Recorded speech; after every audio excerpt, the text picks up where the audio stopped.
Chapitre 1. La lettre qui aurait pu renverser l'empire Imaginez un empire romain prospère dans toute sa grandeur. De magnifiques routes reliant des régions éloignées, une armée puissante dont la bravoure était connue dans tous les pays, et un empereur puissant régnant avec un pouvoir indiscutable. L'empereur Tibère, un leader intransigeant, veillant rigoureusement à l'ordre, malgré les intrigues politiques complexes qui se déroulaient derrière le rideau de la vie publique. Mais, malgré la puissance de Rome, des rébellions éclataient sans cesse dans ces provinces, et l'une des plus troublées était la Judée. Maintenant imaginez que l'empereur reçoit une lettre importante du gouverneur romain, Ponce Pilate, qui dirigeait la Judée et devait veiller au maintien de la paix dans cette région nerveuse et conflictuelle. La lettre commence par une salutation officielle, comme l'exige le protocole romain, mais ensuite change de ton, et les événements décrits suscitent une inquiétude que même Tibère ne pouvait ignorer. Qu'est-ce qui pourrait amener un homme ayant autant de pouvoir à abandonner totalement ses responsabilités? Pilate se retrouve face à un choix critique, décrivant des événements inhabituels qui ont conduit à sa décision. Dans son message, il ne se contente pas d'exposer des faits, il déborde d'inquiétude et peut-être même de peur concernant ce qui se passe à Jérusalem. Pilate commence par une description saisissante de Jérusalem, une ville pleine d'énergie spirituelle, de tensions et de contradictions irréconciliables. Pouvez-vous imaginer le tableau? Une ville où la menace de rébellion est constante, où les chefs locaux tissent leurs intrigues politiques et religieuses. Cet endroit était au bord du chaos, et même le pouvoir romain éprouvait des difficultés à maintenir le contrôle. Pilate mentionne comment son banquet, conçu pour l'aristocratie locale, a tourné au fiasco, ce qui était un signal d'alarme. Il réalise qu'il doit se battre non seulement contre des rébellions, mais aussi contre des autorités religieuses qui commencent à lui défier ouvertement. Ce moment marque le point de départ d'une période de tension qui le conduira finalement à rencontrer un homme dont le destin changera le cours de l'histoire, Jésus de Nazareth. Mais qui est cet Jésus? Pilate, au début indifférent aux rumeurs concernant ce nouveau prédicateur, commence progressivement à comprendre leur importance. À ses yeux, des rebelles apparaissaient souvent en Judée, et de nouveaux prophètes pouvaient se cacher à chaque coin de rue. Pourtant, les rumeurs sur Jésus devenaient de plus en plus pressantes. Et un jour, selon Pilate, il ordonna à son secrétaire, qui parlait les langues locales, de s'infiltrer dans la foule et de découvrir de quoi parlait cet homme. Quand le secrétaire revint, ces mots plongèrent Pilate dans la confusion, « Je n'ai jamais entendu quelque chose de tel ». Cette révélation attira son attention et il commença à s'interroger sur la nature de cet Jésus.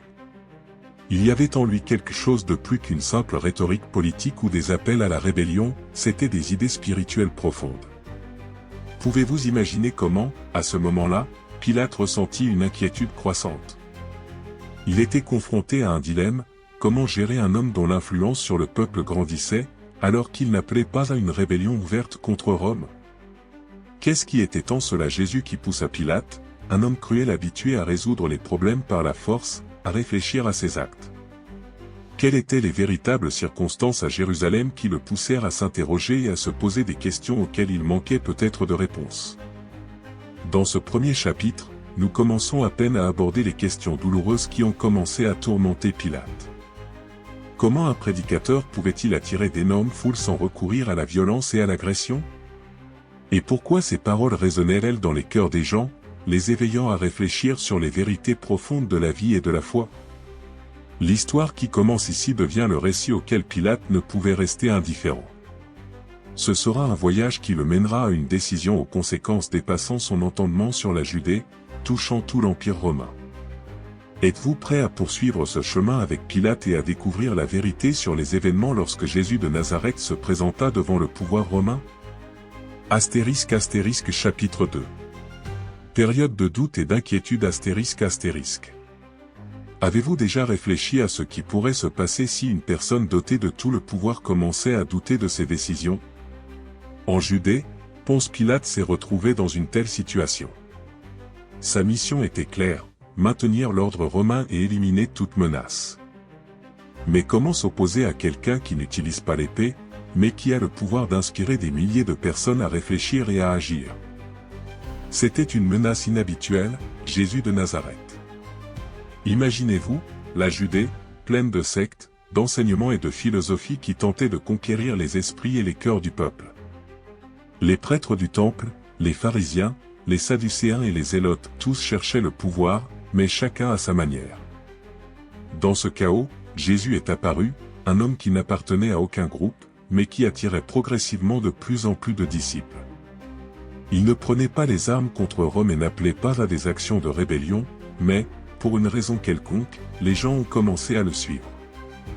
Cela a commencé à inquiéter à la fois l'élite religieuse et les autorités romaines. Pilate était un décideur pragmatique.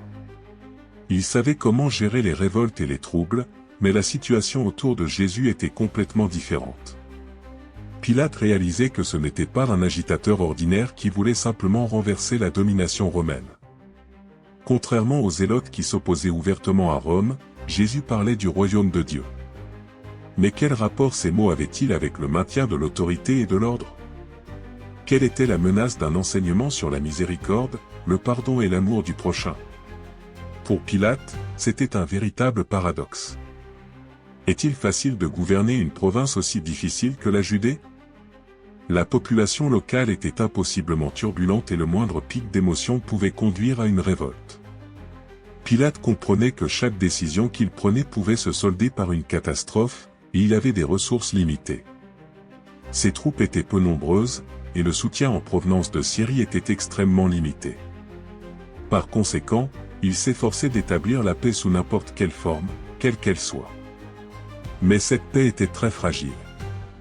Les grands prêtres et les dirigeants du peuple juif, tels que Caïphe, commencèrent à mettre la pression sur Pilate. Leur inquiétude concernait Jésus. Dans les évangiles de Matthieu et de Marc, il est dit qu'ils ont commencé à accuser Jésus de subversion de l'autorité romaine, bien qu'ils comprenaient en réalité que c'était leur propre autorité religieuse qui était menacée. « Si tu ne l'arrêtes pas, insistèrent-ils auprès de Pilate, cela conduira à une révolte. » Et pour Pilate, une révolte était inacceptable.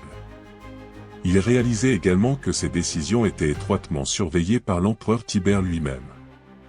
L'empereur ne tolérerait pas d'échecs dans des provinces clés comme la Judée. Imaginez une lettre envoyée de Jérusalem à Rome, le gouverneur Pilate n'a pas assuré la paix. La révolte a commencé. Ce serait l'équivalent d'une condamnation politique. Pilate avait déjà vu d'autres gouverneurs perdre leur poste, voire leur vie, à cause d'un maintien de l'ordre défaillant dans les provinces. Les erreurs étaient inacceptables. Mais que faire de Jésus? Des accusations sévères étaient portées contre lui, il se disait « roi des Juifs » et affirmait que son royaume n'était pas de ce monde, Jean 18h36. Mais dans ces paroles, il n'y avait pas de menace évidente pour Rome. Ce étaient plutôt des déclarations spirituelles que politiques, mais les chefs religieux insistaient sur le fait que Jésus représentait un danger. Ils exigeaient sa crucifixion. Pensez-vous quel conflit intérieur pouvait éprouver Pilate? Il se trouvait face à un homme qui paraissait inoffensif. Même pendant l'interrogatoire, Jésus ne se défendait pas et ne demandait pas grâce. Il répondait aux questions calmement et parfois restait silencieux lorsque Pilate attendait une réponse. « Es-tu le roi des Juifs » demanda Pilate, Jean 18h33. Jésus répondit, « Tu le dis » Matthieu 27, 11. Ces mots ne sonnaient pas comme des paroles de révolte, alors pourquoi les leaders religieux insistaient-ils pour obtenir sa mort? Pilate, habile en matière de relations humaines, comprenait que Jésus ne constituait pas une menace pour Rome, et il souhaitait le libérer.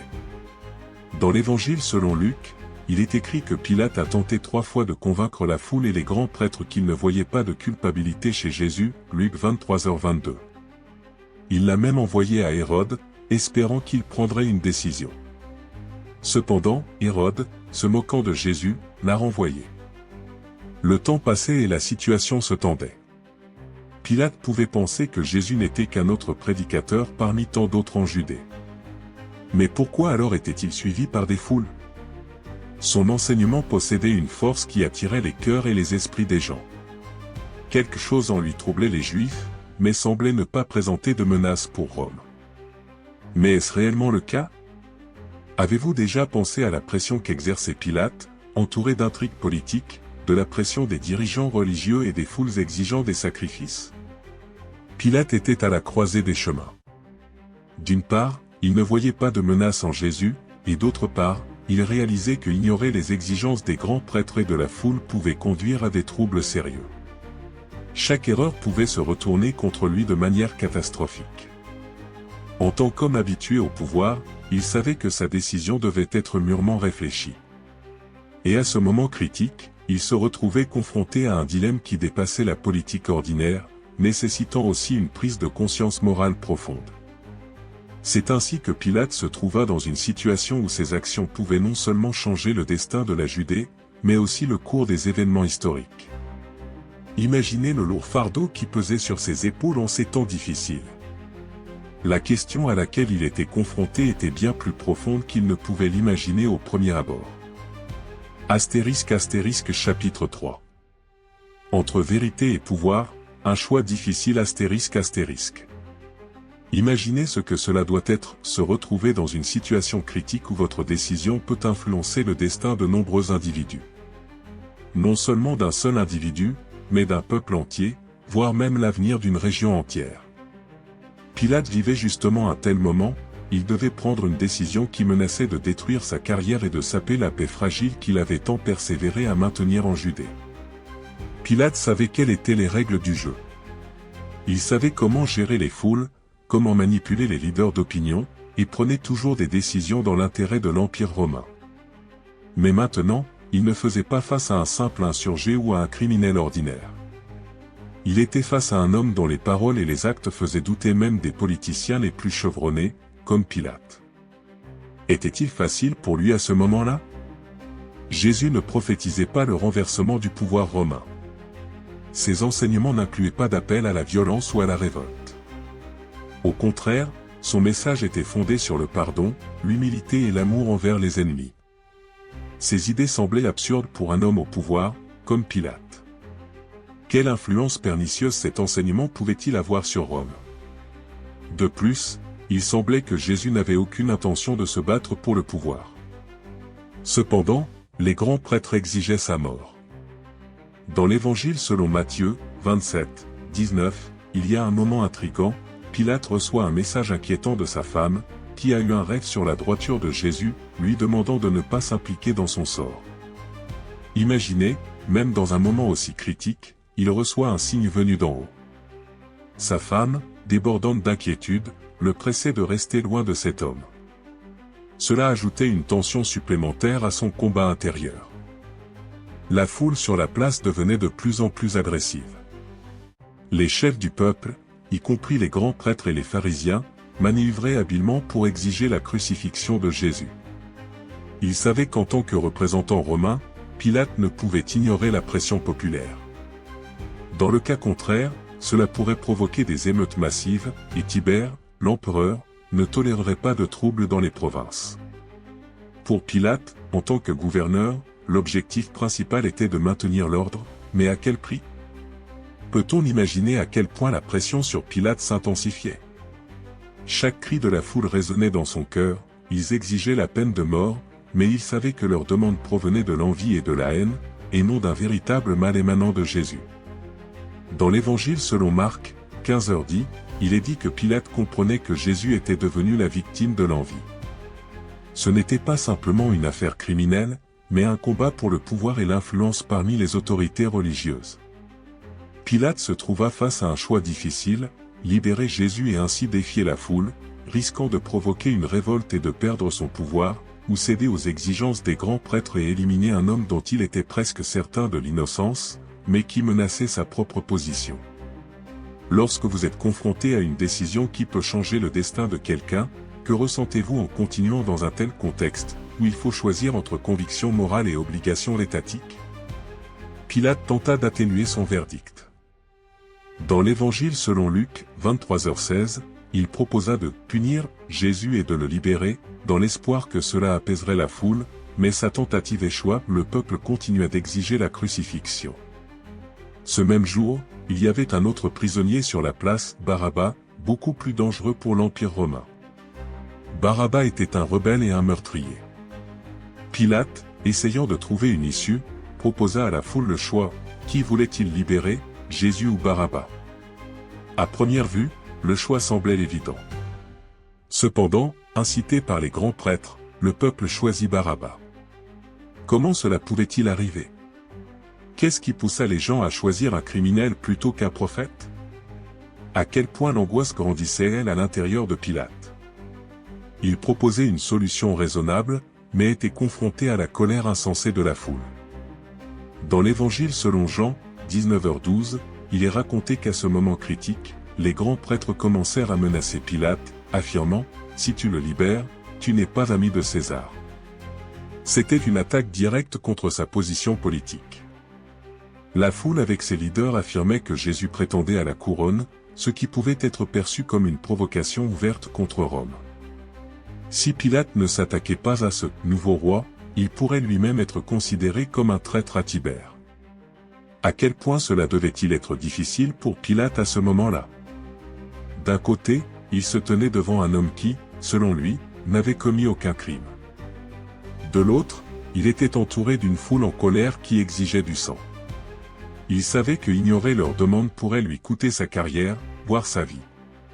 À ce moment-là, le choix ne concernait pas seulement Jésus, mais aussi son propre destin. Et dans ce moment critique, lorsque la pression atteignit son paroxysme, Pilate commet un acte qui restera dans l'histoire. Il s'approcha d'une source d'eau, se lava les mains devant la foule et déclara « Je suis innocent du sang de ce juste. » Cela vous regarde, Matthieu 27, 24. Cet acte devint le symbole du refus de prendre la responsabilité de la condamnation de Jésus. Pilate comprenait qu'il ne pouvait plus contrôler la foule et les chefs religieux. Mais au fond de lui, il savait que cette décision était une erreur. Ainsi, le choix fut fait. Non pas par conviction que Jésus représentait une véritable menace, mais parce que la peur du pouvoir l'emporta sur la quête de vérité et de justice. Peut-être, à ce moment-là, Pilate ressentit un soulagement, mais il semblerait plutôt qu'il était submergé par l'amertume et les tourments internes quant à la justesse de sa décision. Ce jour-là ne marqua pas seulement le début d'une fin tragique pour Jésus, mais également un moment de profonde crise pour Pilate lui-même. Le choix était fait, mais était-il justifié? Le temps et l'histoire donneront des réponses à ces questions. ** chapitre 4.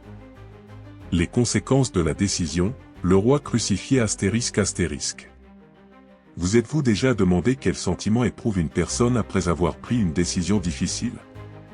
Qu'est-ce que cela fait de prendre une décision qui semble finale, alors que ses conséquences commencent à peine à se manifester? Ponce Pilate, en se lavant les mains et en se déchargeant de la responsabilité du sort de Jésus, a fait son choix. Mais cette décision n'a été que le début d'une chaîne d'événements capables de changer non seulement sa propre vie, mais aussi le destin de la Judée et peut-être de l'humanité tout entière. Imaginez la foule en liesse au moment où Pilate annonce le verdict de crucifixion. Les gens se réjouissent, les chefs religieux observent, satisfaits, l'accomplissement de leur plan. Cependant, au lieu de soulagement, Pilate ressentait un poids immense sur son âme. Il savait que cette décision n'était pas juste. Elle avait été provoquée par des manœuvres politiques nécessaires pour maintenir l'ordre et préserver son propre pouvoir. Intérieurement, il avait la sensation de faire partie de quelque chose de bien plus significatif qu'un simple procès. Les soldats ont reçu l'ordre de préparer Jésus à l'exécution. La crucifixion romaine était l'une des formes les plus cruelles de châtiment, réservée exclusivement aux criminels les plus violents, ceux qui défiaient ouvertement l'autorité romaine. C'était une mesure dissuasive pour tous ceux qui pourraient envisager une révolte. Pourtant, en l'occurrence, il n'avait pas devant eux un rebelle armé, mais un homme qui contestait non seulement l'autorité romaine, mais aussi les cœurs des gens. L'Évangile selon Jean, 19, 1, 3, raconte les moqueries cruelles des soldats envers Jésus. Ils lui ont mis une couronne d'épines et un manteau, s'exclamant avec provocation, « Bonsoir, roi des Juifs !» Ils le frappaient et lui crachaient dessus. Pour les soldats, cela ressemblait à une journée ordinaire de service. Ils avaient déjà vu de nombreux rebelles, mais Jésus était différent. Il se taisait, ne maudissant pas ses ennemis perçus, ne criant pas de douleur. C'était si inhabituel que même les soldats, dépourvus d'émotion, pouvaient sentir qu'un homme exceptionnel se tenait devant eux. Pendant ce temps, Pilate continuait à observer cette scène. Il faisait ce qu'il considérait comme nécessaire pour maintenir l'ordre. Mais était-ce le bon choix? Dans l'Évangile selon Jean, 19, 4-6, il est décrit que Pilate a de nouveau présenté Jésus après sa flagellation, espérant que cela toucherait les cœurs des présents. Il a déclaré, « Voici l'homme ». Peut-être espérait-il que l'apparence pitoyable de Jésus, battu, susciterait de la pitié et de la compassion dans la foule. Mais au lieu de cela, les dirigeants et la foule ne faisaient que crier, « Crucifie-le ». Imaginez ce que cela fait de réaliser son impuissance alors que tous vos efforts s'avèrent vains. Pilate comprenait progressivement qu'il perdait le contrôle. Les chefs religieux et la foule dépassaient son autorité. Ce n'était pas simplement l'exécution d'un criminel, cela devenait quelque chose de bien plus profond. Il se rendait compte qu'il assistait à quelque chose de dramatique, de symbolique, où il n'était qu'un figurant dans le spectacle d'autrui. Jésus a été conduit au Golgotha, le lieu de l'exécution. Son lourd cross était trop lourd à porter jusqu'au bout, et les soldats romains ont appelé Simon de Cyrène, Luc 23h26, un passant qui allait devenir le témoin de l'un des événements les plus tragiques de l'histoire. Que vivait cet homme en devenant, en un instant, un participant involontaire d'une telle grande tragédie? Il n'était pas un disciple de Jésus, il n'avait aucun lien avec cette situation, mais le destin l'a contraint à partager ce fardeau. Au Golgotha, élevé au-dessus de Jérusalem, 3 croix ont été érigées. Jésus a été crucifié entre 2 criminels, symbolisant son égalité avec des rebelles ordinaires. Pourtant, même à ce moment-là, quelque chose semblait anormal. L'Évangile selon Luc, 23h34, raconte que Jésus, suspendu à la croix, a prononcé des paroles étonnantes. « Père, pardonne-leur, car ils ne savent pas ce qu'ils font. » Il ne maudissait pas ses bourreaux, au contraire, il priait pour leur pardon. Avez-vous déjà réfléchi à la manière dont ces mots ont été perçus par ceux qui se trouvaient au pied de la croix? Les soldats, habitués à la cruauté, ne pouvaient que s'interroger sur la capacité à pardonner de celui qui subissait de si terribles souffrances. La foule, exigeant la crucifixion, était figée dans l'incrédulité. Comment cela était-il possible? Qui était cet homme qui ne répondait pas au mal par le mal? Pilate, assis dans son palais, avait peut-être entendu un murmure sur ce qui se passait au Golgotha. Il espérait probablement que tout finirait de façon habituelle, crucifixion, puis enlèvement des corps, et la vie reviendrait à son cours normal. Cependant, quelque chose dans cette situation lui faisait réaliser que cette crucifixion serait différente de milliers d'autres.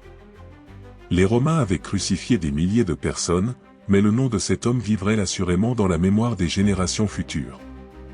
Un symbole indéniable était que Pilate avait ordonné de suspendre au-dessus de la tête de Jésus une inscription, « Jésus de Nazareth, roi des Juifs », Jean 19h19. Les grands prêtres, voyant cela, se sont mis en colère et ont exigé que l'inscription soit changée en « Il a dit qu'il est le roi des Juifs ». Mais Pilate, comme s'il résolvait toute la vérité en un acte invisible de protestation, a déclaré « Ce que j'ai écrit, je l'ai écrit ». Ce geste est devenu son protestation silencieuse contre la pression à laquelle il avait cédé plus tôt. Il comprenait que cette inscription contenait une vérité qui lui échappait. Pouvez-vous imaginer l'importance de ce simple acte, ériger une inscription avec ces mots? Même les grands prêtres, qui avaient obtenu la crucifixion, ne pouvaient accepter que Jésus soit appelé roi. Mais Pilate, peut-être même instinctivement, voyait en cela quelque chose de plus grand qui le hanterait même après la fin de tous les événements. Et ainsi, la crucifixion a eu lieu. Jésus est mort sur la croix. On aurait pu penser que l'histoire touchait à sa fin. Pilate pouvait retourner à ses fonctions, la foule se disperserait, et Jérusalem retrouverait son rythme habituel. Mais Pilate, peut-être, réalisait que ce n'était que le début. Les mots doux de Jésus, sa prière pour le pardon, et l'inscription au-dessus de sa tête marquaient son âme. Pouvez-vous imaginer comment Pilate, un homme habitué au pouvoir et au contrôle, se posait désormais la question, n'a-t-il pas commis la plus grande erreur de sa vie? Mais que devint Pilate après ce jour fatal? Quelles conséquences l'attendaient dans le futur? Après la mort de Jésus, une lourde et sinistre silence semble avoir régné, et même la nature semblait avoir réagi à cet événement.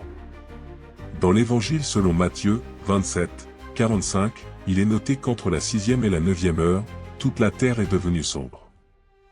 La scène était terrifiante, la foule qui venait de se réjouir était maintenant plongée dans la confusion, et l'inquiétude s'installait dans les cœurs des gens. Il n'est pas surprenant que c'est au moment de la mort de Jésus qu'il se soit passé quelque chose d'incroyable. Matthieu rapporte que le voile du temple se déchira en deux, de haut en bas, et la terre trembla, et les rochers se fendirent. Matthieu 27, 51. Ce voile séparait le Saint du Saint des Saints dans le temple, et sa déchirure est devenue un événement emblématique, symbolisant l'absence de barrière entre Dieu et l'homme. C'était un phénomène que les leaders religieux ne pouvaient ignorer et qui a sans aucun doute choqué ceux qui étaient présents. Imaginez Pilate, assis dans sa résidence, recevant des messages inquiétants concernant les événements à Jérusalem. Un tremblement de terre, la déchirure du voile, une obscurité étrange, tout cela ressemblait à des présages. Quelle était son inquiétude croissante? Il cherchait seulement à apaiser le peuple et à conserver son pouvoir, mais les événements commençaient à s'enchaîner d'une manière qu'il ne pouvait contrôler. Dans l'Évangile selon Matthieu, 27, 54, il est dit que même les soldats romains présents au pied de la croix étaient horrifiés par ce qui se passait. Le centurion, qui dirigeait l'exécution, voyant les prodiges, s'exclama, véritablement, il était le Fils de Dieu. On peut seulement imaginer ce que ce guerrier aguerri, qui semblait absoudre de toute réaction religieuse, a pu ressentir. Ces mots sont devenus le reflet du choc éprouvé par tous les témoins de cette tragédie. Pendant ce temps, Joseph d'Arimathie, un homme respecté et un disciple secret de Jésus, s'approcha de Pilate. Dans l'Évangile selon Jean, 19, 38-42, il est rapporté qu'il demanda la permission de retirer le corps de Jésus de la croix pour une sépulture décente. Ce geste n'était pas seulement une marque de respect, c'était important pour Joseph et ses compagnons, désireux d'assurer à Jésus des funérailles appropriées. Pilate, se sentant peut-être moralement épuisé après tout ce qui venait de se passer, accepta la demande de Joseph, sans réaliser que ce n'était que le début d'une nouvelle et incroyable histoire. Le corps de Jésus fut soigneusement retiré de la croix, enveloppé dans des linges funéraires et placé dans une nouvelle tombe préparée par Joseph. L'inhumation se déroula en silence et sans ostentation, sous le couvert de la nuit. Cependant, ce n'était pas la fin des événements. Pouvez-vous imaginer l'atmosphère à Jérusalem pendant ces jours-là? L'exécution de Jésus était censée marquer la fin de son mouvement, une conclusion à la tension croissante. Mais au lieu de cela, la ville était dans un état d'inquiétude et d'attente. Même ceux qui n'avaient pas suivi Jésus ressentaient qu'il s'était passé quelque chose d'inhabituel. Pilate était conscient que cet événement dépassait le cadre d'une exécution ordinaire. Il savait que le corps de Jésus ne pouvait rester sans protection, compte tenu des rumeurs sur sa possible résurrection. Dans l'Évangile selon Matthieu, 27, 62-66, il est mentionné que les grands prêtres vinrent voir Pilate le lendemain de la crucifixion avec une demande pressante d'établir une garde devant le tombeau. Ils craignaient que les disciples ne volent le corps et annoncent la résurrection, ce qui plongerait le peuple dans un état de confusion encore plus grand. Pilate accepta, déployant une garde romaine et ordonnant de sceller le tombeau. Il espérait que cela arrêterait les rumeurs en cours et toute provocation potentielle. Mais, comme nous le savons, l'histoire prit un tournant inattendu. Imaginez la réaction de Pilate lorsqu'on lui annonça que le corps de Jésus avait disparu. Le 3e jour après l'inhumation, le tombeau était vide, et les soldats gardiens, effrayés par les conséquences, se présentèrent au grand prêtre avec la nouvelle choquante d'un événement sans précédent. D'après leur dire, un fort tremblement de terre avait eu lieu pendant la nuit, et un ange était descendu des cieux, avait roulé la pierre à l'entrée du tombeau, et le corps de Jésus avait disparu. Matthieu 28, 2-4. Vous êtes-vous demandé quelle pensée pouvait tourmenter Pilate à ce moment-là? Il avait fait tout ce qu'il pouvait pour contrôler la situation, il avait déployé des gardes, scellé le tombeau, et pris toutes les précautions possibles. Mais tous ces efforts s'étaient révélés vains. Les soldats, bien que terrifiés, expliquèrent la situation au grand prêtre qui, comprenant que cela nécessitait des actions immédiates, les payèrent pour qu'ils déclarent que les disciples de Jésus avaient volé son corps. Matthieu 28, 12-15. Une telle rumeur était commode pour Pilate. Il ne voulait pas croire au miracle de la résurrection, un homme plongé dans les intrigues politiques semblait incapable de percevoir ce qui se passait comme un miracle. Cependant, au fond de lui, il comprenait que les événements avaient échappé à son contrôle. Pouvez-vous imaginer la tourmente que lui causait la prise de conscience que, malgré tous ses efforts, les choses ne s'étaient pas déroulées comme il l'avait prévu? Pilate pensait peut-être que la crucifixion de Jésus mettrait fin à tous ses problèmes, mais au lieu de cela, il se retrouva entraîné dans des événements qui continuaient à se dérouler et qui seraient discutés par de nombreuses générations dans le futur. Cette histoire illustre comment un moment éphémère devint le début de quelque chose de bien plus grand. ** chapitre 5 L'énigme du tombeau vide, que s'est-il passé, ***. Avez-vous déjà réfléchi à ce que vous auriez fait à la place de Pilate à ce moment décisif où l'on lui a annoncé que le tombeau était vide? Imaginez la situation, vous avez déjà écarté le problème le plus encombrant, vous avez exécuté celui qui menaçait votre ordre. Vous pensiez que tout était terminé. Mais soudain, vous recevez la nouvelle que le corps a disparu et des rumeurs circulent sur sa résurrection. Convenez que cela semble quelque chose de mystique et d'inquiétant. Les évangiles racontent comment, le 3e jour après l'inhumation, des femmes, comme Marie-Madeleine et d'autres, se sont rendues au tombeau, Marc 16, 1, 8, Luc 24, 1, 12. Elles cherchaient à terminer le processus en ouant le corps de Jésus avec des parfums, c'étaient les traditions. Mais, arrivées sur place, elles ont découvert que la pierre avait été roulée et que le tombeau était vide. Les mots de l'ange qui leur apparut ont provoqué un véritable choc, il est ressuscité, il n'est pas ici. Pouvez-vous imaginer leur surprise, leur confusion et leur peur? Les femmes s'attendaient à trouver un corps pour le deuil, mais au lieu de cela, elles ont été confrontées à un miracle grandiose. Entre-temps, Pilate recevait des nouvelles troublantes de ses assistants. Les soldats romains, chargés de garder le tombeau, s'étaient enfuis dans la panique après avoir été témoins d'événements surnaturels. Ils racontaient un tremblement de terre et l'apparition d'une créature ressemblant à un ange, ce qui les a paralysés de terreur. Ces combattants étaient des légionnaires romains, aguerris à la guerre, mais même ne pouvaient faire face à ce qui s'était passé. Comment Pilate n'aurait-il pas été troublé par cette situation complexe? Sous ses yeux, se déroulait un événement qu'il ne pouvait interpréter logiquement. Il était un homme de pouvoir, représentant de l'Empire romain, habitué à contrôler tout par la force et la manipulation. Mais cela dépassait les limites de sa compréhension. Le corps de Jésus avait disparu et les rumeurs de sa résurrection se propageaient rapidement à Jérusalem. En homme politique expérimenté, Pilate comprenait que de telles rumeurs pouvaient susciter une nouvelle vague de troubles. Les grands prêtres, réalisant la menace, ont rapidement commencé à agir. Ils ont proposé de l'argent aux soldats pour qu'ils gardent le silence et ont inventé une histoire pour tromper le peuple. Ses disciples sont venus pendant la nuit et ont volé le corps pendant que nous dormions. Matthieu 28, 12-15. Vous êtes-vous déjà demandé à quel point cette version était absurde? Les soldats romains, entraînés à la discipline et à une stricte surveillance, ne pouvaient pas se permettre de dormir à leur poste, sous peine de lourdes sanctions. Cependant, ce mensonge était aussi avantageux pour Pilate. Il ne voulait pas que de nouveaux troubles éclatent en Judée. Il lui était plus facile d'accepter la version des grands prêtres que de supposer qu'il s'était passé quelque chose de surnaturel. Pilate cherchait à mettre un terme à cette histoire. Mais pouvait-il, au fond de lui, croire une telle fausse évidence? Imaginez Pilate réfléchissant à ce qui s'était passé, assis dans son palais. Il avait fait tout ce qui était en son pouvoir pour résoudre la situation, l'exécution, la garde et les sceaux sur le tombeau. Mais maintenant, tout cela lui échappait.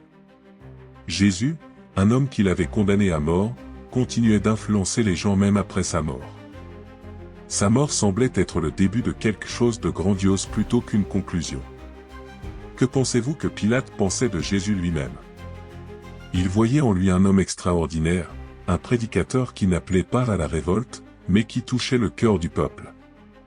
Mais maintenant que le corps avait disparu, Pilate commençait peut-être à comprendre qu'il ne s'agissait pas simplement d'une question politique ou religieuse. Il faisait face à quelque chose de plus profond qu'il n'y paraissait. Le tombeau vide est rapidement devenu une source de rumeurs multiples. Certains affirmaient que les disciples de Jésus avaient en effet volé le corps pour tromper le peuple.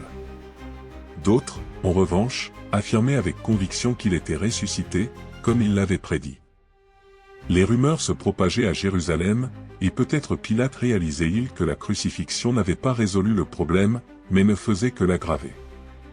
Les évangiles rapportent qu'après sa résurrection, Jésus était apparu de nouveau à ses disciples. Il se présenta devant Marie-Madeleine, Jean 20, 11-18, puis devant Pierre et d'autres apôtres, Luc 24, 36-43. Pouvez-vous imaginer comment les disciples, qui étaient dans la peur et le choc après sa mort, se retrouvaient soudainement face à un Jésus vivant? C'était un bouleversement pour eux, car ils l'avaient vu crucifié et mort, et maintenant il se tenait devant eux, plein de vie. Entre-temps, Pilate continuait de mener sa vie, évitant les rumeurs qui ne cessaient de circuler. Mais à l'intérieur de lui, il grandissait probablement une inquiétude. Il savait que ses décisions n'étaient pas simples.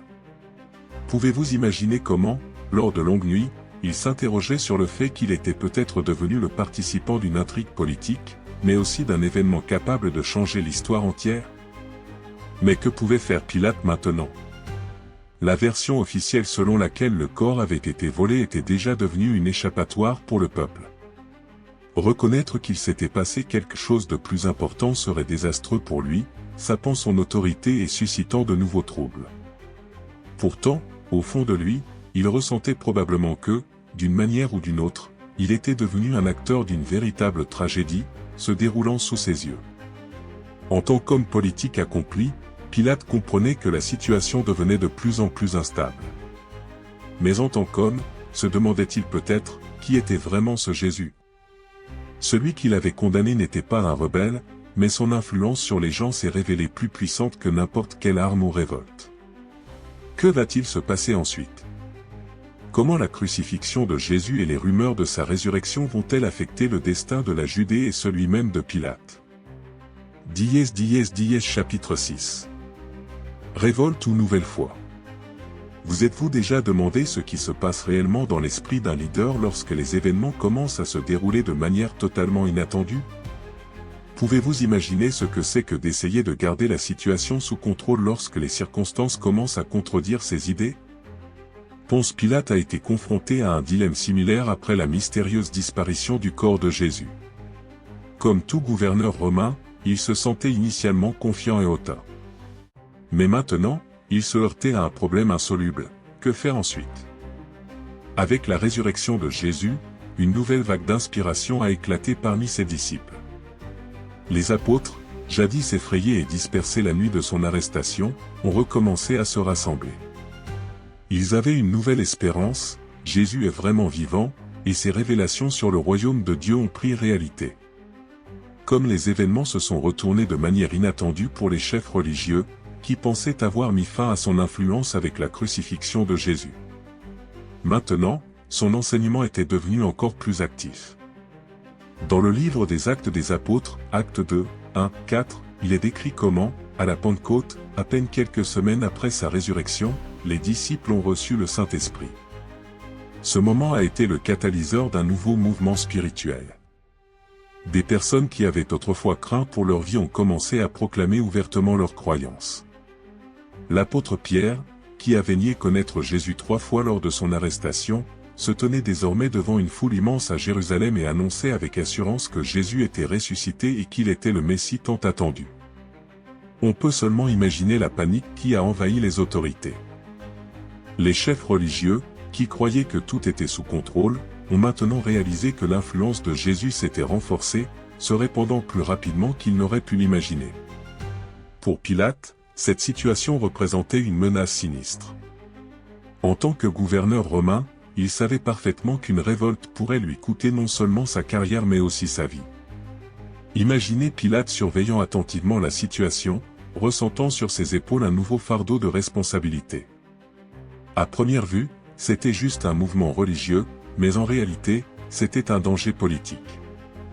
Bien que les partisans de Jésus n'appelaient pas ouvertement à une révolte contre Rome, leur foi en un roi qui avait été crucifié et qui, selon eux, était ressuscité, soulevait de vives inquiétudes. Dans l'Empire romain, il n'y avait pas de place pour la rivalité en matière de puissance.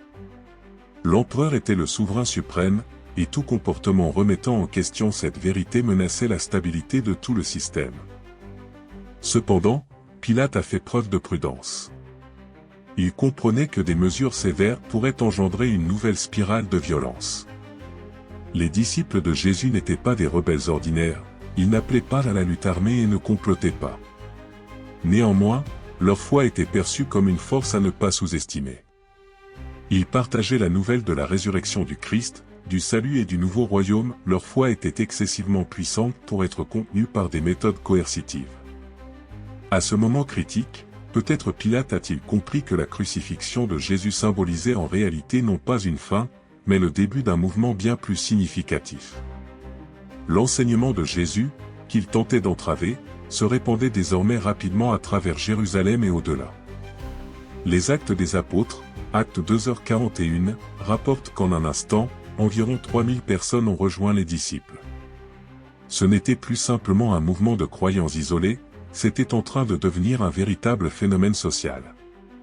Imaginez Pilate, apprenant la croissance rapide des disciples de Jésus, réalisant que la situation échappait à son contrôle. Pour lui, c'était comme un détonateur d'une bombe qui couvait lentement. Il savait pertinemment que tout mouvement de masse, surtout s'il était lié à la religion, était difficile à contrôler. La foi ne se plie pas aux règles de la logique et du pouvoir. Pilate ne pouvait pas rester à l'écart des événements, mais il comprenait également qu'il ne pouvait pas simplement arrêter tous les partisans de Jésus et les exécuter, comme il l'avait fait avec leur maître. Cette fois, la situation était beaucoup plus délicate. Dans l'Empire romain, des répressions sévères pouvaient avoir un effet inverse, les martyrs devenaient des symboles de résistance. Cela s'était déjà produit avec Jésus, et Pilate craignait probablement que la répétition d'un tel succès ne renforce le mouvement. Pendant ce temps, les disciples comprenaient qu'ils étaient témoins d'un plan divin. Pour eux, les événements en cours n'étaient pas simplement des moments historiques, mais une véritable révélation d'en haut. La résurrection de Jésus signifiait une victoire significative sur la mort et une promesse de vie éternelle. Cette foi se renforçait chaque jour, les rendant inébranlables face à la peur. Mais que pouvait faire Pilate? En tant que gouverneur romain, ses actions étaient limitées. Il devait maintenir l'ordre dans la province, où chaque geste pouvait déclencher une nouvelle révolte. Il ne pouvait pas ignorer le mouvement croissant des disciples de Jésus, mais savait aussi que toute erreur d'appréciation pourrait avoir des conséquences catastrophiques. Peut-on imaginer à quel point il cherchait vainement à trouver un équilibre entre la nécessité d'agir et les possibles répercussions? À un moment donné, Pilate a probablement commencé à se demander, qui était cet Jésus, qu'il avait considéré comme un insurgé. Tous les autres qu'il avait auparavant condamnés étaient oubliés, leur destin se dissolvant dans l'éternité. Mais cet homme, qu'il percevait comme dangereux, devenait désormais une figure dont l'influence surpassait tout ce qu'il aurait pu imaginer. Les disciples de Jésus, motivés par leur foi et leur ferme conviction, ont commencé à diffuser leur enseignement dans toute la région. Jérusalem n'avait plus la capacité de les arrêter. Dans les Actes des Apôtres, Acte 8h4, il est raconté comment ils ont commencé à prêcher dans toute la Judée et la Samarie, puis s'engouffraient largement au-delà dans des régions païennes. Pilate comprenait que le mouvement n'était déjà plus un problème local, il commençait à conquérir les cœurs des gens bien au-delà de Jérusalem. Et peut-être, c'est précisément à ces moments que Pilate a commencé à réaliser que sa participation à cette histoire n'était qu'un petit épisode d'un plan bien plus grandiose. Mais pouvait-il prévoir que cette initiative, née parmi un petit groupe de disciples, allait bientôt englober tout l'Empire romain? Pouvait-il imaginer que dans quelques siècles, cette foi deviendrait la religion officielle de cet empire même qu'il représentait? Mais à cette époque, Pilate prenait probablement conscience d'une chose, la crucifixion de Jésus n'avait pas interrompu son enseignement, au contraire, elle avait servi de catalyseur externe pour sa propagation. Avez-vous déjà pensé à quel héritage Pilate a laissé? Comment la crucifixion de Jésus et la foi qui a suivi en sa résurrection ont changé non seulement le sort d'un peuple, mais aussi la trajectoire même de l'histoire de l'humanité? Il semble qu'à ce moment-là, il se soit retrouvé au cœur d'une grande tragédie qui a réécrit les pages de l'histoire. La révolte de Jésus est devenue le fondement d'une nouvelle foi qui, aussi paradoxale que cela puisse paraître, est née de sa mort. ** chapitre 7.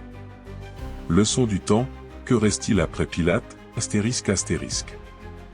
Lorsque vous réfléchissez à l'héritage des grandes figures historiques, une question se pose: quelle influence leurs actions exercent-elles sur les générations suivantes?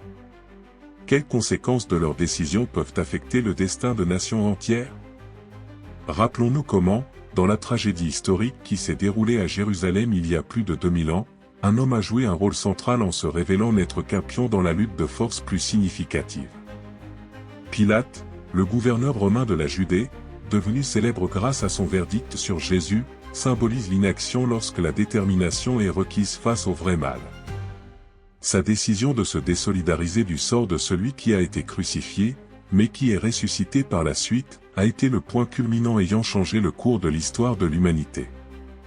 Essayez d'imaginer comment cette histoire, gravée dans les évangiles, s'est transformée au fil du temps en un avertissement pour les futurs dirigeants et les gens ordinaires. Jusqu'où aurait-on pu aller et éviter des tragédies, si Pilate avait agi différemment, s'il ne s'était pas laissé emporter par des passions et des intrigues politiques? Dans son indécision et ses hésitations, il a facilité la propagation de l'enseignement de Jésus. La foi, qui a commencé avec un petit groupe de partisans, s'est rapidement répandue à Rome, puis en Europe, et finalement dans le monde entier. Peut-on imaginer comment, devenant le symbole de l'inaction, Pilate est devenu partie intégrante d'un grand mouvement spirituel, influençant la conscience de millions de personnes? Jésus, ayant atteint les cieux, est devenu l'incarnation de l'espoir et du salut, tandis que Pilate est resté dans l'ombre, perdu dans des débats séculaires sur le bien et le mal. Lorsque nous nous souvenons des événements majeurs de Jérusalem, il convient de nous poser quelques questions clés. Comment réagissons-nous face à la vérité qui va à l'encontre de notre vision du monde? Comment comprendre quand il est nécessaire d'agir et quand il vaut mieux laisser les choses telles qu'elles sont? En fin de compte, Pilate est devenu la victime de ses propres faiblesses, qui ont conduit l'histoire sur un chemin qu'il ne réalisait pas. Comment le destin de l'humanité aurait-il changé si Pilate avait pris une autre décision? S'il ne s'était pas laissé influencer par l'opinion publique et la pression des autorités, mais avait choisi le chemin de la justice? Malgré la complexité de la situation qui l'entourait, c'est précisément ce qui rend son image instructive. Il est devenu le symbole de l'importance du choix que nous faisons sous la pression de la société et de nos propres peurs. Au cours des derniers siècles, son histoire est devenue une leçon qui nous enseigne l'importance de la ténacité et de la défense de nos convictions, surtout lorsque le monde autour de nous essaie de nous induire en erreur. Pilate aurait pu devenir un partisan de Jésus, mais il a choisi le chemin de la moindre résistance. En conséquence, il est resté dans la mémoire collective comme celui qui n'a pas reconnu la véritable valeur qui se tenait devant lui. En fin de compte, Pilate, qui, tout comme Jésus, est devenu une partie intégrante de la grande histoire, continue d'influencer la conscience de l'humanité. Chacun de nous peut voir dans cette histoire un reflet de ses propres expériences. Nous pouvons nous demander, que ferai-je lorsque je serai confronté à la vérité? Le chemin de Jésus n'est pas simplement un récit de sacrifice, c'est aussi une histoire d'espoir et de foi, dans la conviction que même dans les temps les plus sombres, il est possible de trouver la lumière. Alors, que reste-t-il après Pilate? La foi qui s'est éveillée dans les cœurs des gens a changé le monde, tandis que son nom est devenu le symbole des doutes et de l'indécision. Peut-être que la leçon du temps réside dans le fait que l'histoire ne concerne pas seulement de grands actes, mais aussi la manière dont nos choix, même les plus insignifiants, peuvent avoir des conséquences colossales. En regardant les événements qui se sont produits il y a plus de 2000 ans, nous ne voyons pas seulement un récit de crucifixion et de résurrection, mais aussi une leçon éternelle sur le courage, la justice et la vérité, toujours pertinentes dans le monde moderne. Pilate est devenu une partie de cette majestueuse histoire, et nous devrions nous poser la question, quel est notre rôle dans ce récit qui continue? Comment pouvons-nous choisir la vérité, même lorsque tout autour de nous semble confus et incertain? Peut-être que c'est là toute la question, chacun de nous peut devenir partie intégrante de quelque chose de plus grand et faire un choix qui changera notre monde. Quel chemin choisirez-vous ?